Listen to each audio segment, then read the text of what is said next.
আরেকটা জিনিস আজকে দেখেন, আমেরিকা থেকে একটা ভাইয়ের টক শো আমি প্রতিনিয়ত দেখি, প্রতিবারই দেখি। উনি বলতেছে যে আপনারা আজকে পর্যন্ত টয়লেটটা ঠিক করতে পারলেন না। হ্যাঁ, আপনারা প্রত্যেকটা রাজ্যে টয়লেট, এখন আপনারা কানাডাতে গিয়ে টয়লেট, মানে কানাডার পার্কে, তারপর হচ্ছে ইউরোপের বিভিন্ন পার্কে নাকি আপনারা টয়লেট করেন।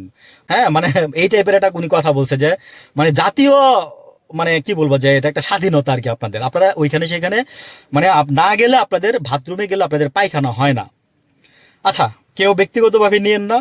যা কথা হইতেছে, যা হচ্ছে, যা হইছে তাই বললাম। আরো দুইটা জিনিস এখানে আমি অ্যাড করি, সেটা হচ্ছে উনি বলতেছে আমরা নাকি কাবলার দিকে তাকাই থাকি, আমরা নাকি না, আমরা আল্লাহর দিকে তাকাই থাকি, আমরা আল্লাহর দিকে, আমরা আমরা যখন নামাজ পড়তে যাই তখন আমরা আল্লাহর কথা মনে করে আমরা ক্যাবলার দিকে মুখ করে আমরা নামাজ পড়তে যাই। উনি বলতেছেন যে আমরা কিছু নাইলে নাকি আরবের দিকে চায়া থাকি, আমরা আরবের দিকে মুখ করে থাকি, মানে উনি এটাই বুঝাইছে আর কি। আমরা ক্যাবলার দিকে না ভাইয়া, আমরা গোবিন্দ প্রমাণিক সাহেব, আপনি আরো অনেক কথা বলছেন, আপনি অনেক আগে বলছিলেন, আছে রেকর্ডে আছে, লাগলে শুনে নিয়েন। এবং আমি যে সমস্ত কথাগুলো বলছি প্রত্যেকটার জিনিস রেকর্ডে আছে, লাগলে আমি এখানে প্রুফ দিতে পারতাম, কিন্তু ভাই এডিট ফেডিট করি না, সময় পাই না, বিকজ তাই আমি দিতে পারি নাই। কিন্তু লাগলে আপনারা জিজ্ঞেস করেন, আমি এখানে প্রমাণ দিয়ে দিব আপনাদেরকে। আপনি আরেকটা জিনিস বলছেন, সেটা হচ্ছে যে রংপুরে যে আপনার মন্দির যিনি বানাচ্ছে, মানে বাংলাদেশ থেকে আপনার ওইখানে হিন্দু হচ্ছে 6.4%।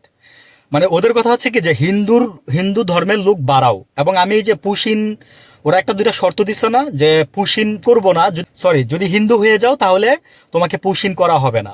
মানে এটা ছিল তাদের একটা কৌশল। মানে শুনেন, যারা মুসলিম ধর্ম গ্রহণ করছে আপনাদের ধর্ম থেকে এসে এসে, তারা ভালো, যারা বুদ্ধিমান এবং বুদ্ধিমতী, তারাই এসে এসে মুসলিম ধর্ম গ্রহণ করে। আর আপনাদের মধ্যে যারা, মানে আমি অসম্মান নিয়ে যেহেতু কথা বলবো না, বা এখানেও বলি না, বললাম না, মানে যাদের মেধা বুদ্ধি কম আছে তারাই আপনারা হয়তোবা ওইভাবে থাকবেন, থাকেন। ভালো থাকবেন সবাই।